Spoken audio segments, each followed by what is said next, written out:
So what was it like growing up? It was difficult, to say the least. I grew up in an orphanage in South Philly with maybe 25 other kids. The nuns that worked there, though, they wanted us to be strong, so they only ever gave us enough food, water, supplies for maybe 10 kids, to weed out the weaker ones. And so we would form gangs, makeshift weapons to secure our stashes, kind of Thunderdome style.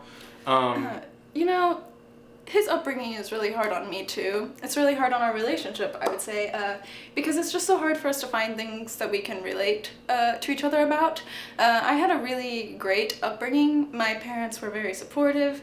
They always made sure we had enough food, enough clothes, beds, baths, and it's just really hard for the both of us, I think, to find ways that we can relate to each other. See, when I was a kid, we didn't have enough chairs at the orphanage, so I would make them out of various things that we had. First chair I ever made was made out of soap. Got stolen. The second chair I ever made was popsicle sticks.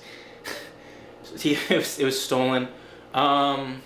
These were actually the first three chairs I ever made that weren't stolen at the orphanage. Came in a set of 6, but take what you can get. I've got some kind of leftover paranoia from when I lived in the orphanage.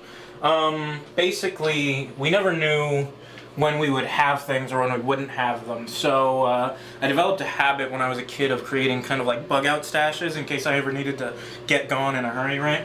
So if you'll come in here, you'll actually see, here's my bread stash.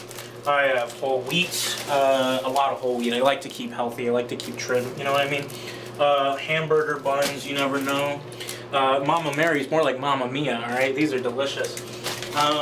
More whole wheats. English muffins, in case I want, you never know. Sourdough. There's more down there. I could show you more, okay? Basically, I'm just terrified of not having these things. If there's anything I learned from Mother Eileen when I was 9, it's that you never know when it could all be taken away from you. And so, I just need a minute. Okay, just give me a minute.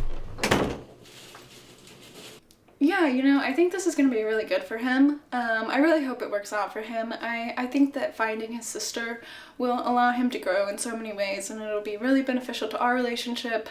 And I know that my own relationship with my sisters was very invaluable. In fact, I have a picture of them right here.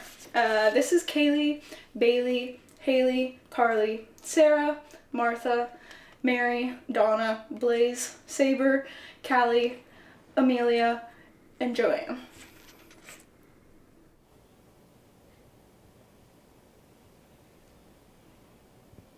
All right, so it's the big day. How are you feeling? Scared. Nervous. But excited at the same time. I'm ready, I think. I'm bummed that my wife couldn't be here, but she's here in spirit, obviously. She's been super supportive this whole time. She had a meeting I think she got called into, but, I'm just excited to, learn more about my family and maybe become, I guess, more whole or something like that. All right, okay. So let's go ahead and call her in. All right, you can come in now.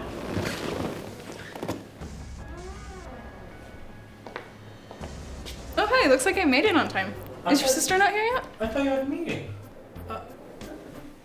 According to a DNA test, your wife is your sister. Oh, shit.